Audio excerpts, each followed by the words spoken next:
Nag-angas nga pala ang isa sa mga huling tinalo ng kasalukuyang Unified Super Middleweight World Champion Canelo Alvarez na si Jaime Munguia.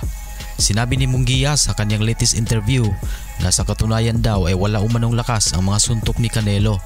Ayon kay Munguia na hindi naman daw talaga malakas ang inakala ng marami na malakas ito.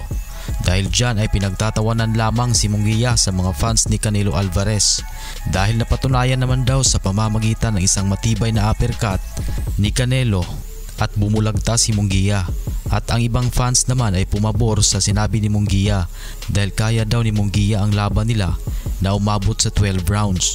At sa ibang usapan naman ay malapit-lapit na talaga ang inihintay ng mga boxing fans na laban ng ating kababayan na si former 3 Division World Champion Angas ng Pinas Janril Casimero at Mexican former World Title Challenger Saul Sanchez.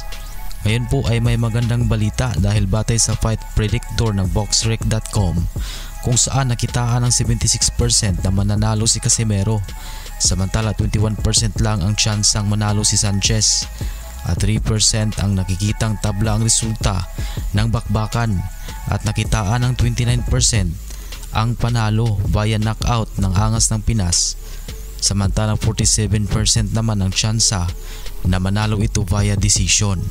Samantala si Sanchez naman ay nakitaan ng 8% lamang na maaaring ikapanalo nito via knockout.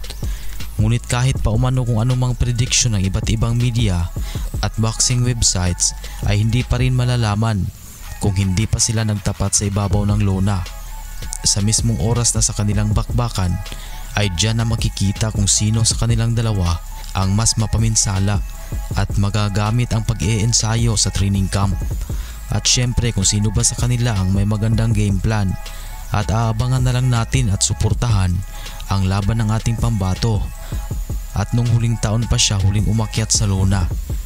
Sa kabilang dako naman ay isang hindi magandang balita para sa mga boxing fans dahil ang inaasahang laban ng ating isa pang kababayan na si WBO Intercontinental Super Bantamweight Champion Prince Pagara na sana ay dapat isasagawa sa susunod na buwan sa Cagayan de Oro ay hindi na pala matutuloy dahil nga ang nangyari ay hindi sila nagkasundo sa negosasyon.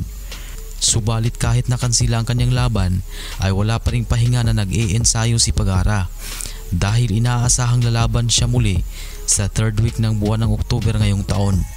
Dahil sinabi mismo ng promoter nito na si Pinoy Boxing Prodigy na isang international fight daw ito. Matatanda ang huling laban ni Pagara ay sa nakalipas na Hunyo lamang sa kasalukuyang taon at nakuha niya ang bakanting IBF Asia Lightweight. Kasunod nitong gulpihin via majority decision ang Chinese fighter na katunggali nito.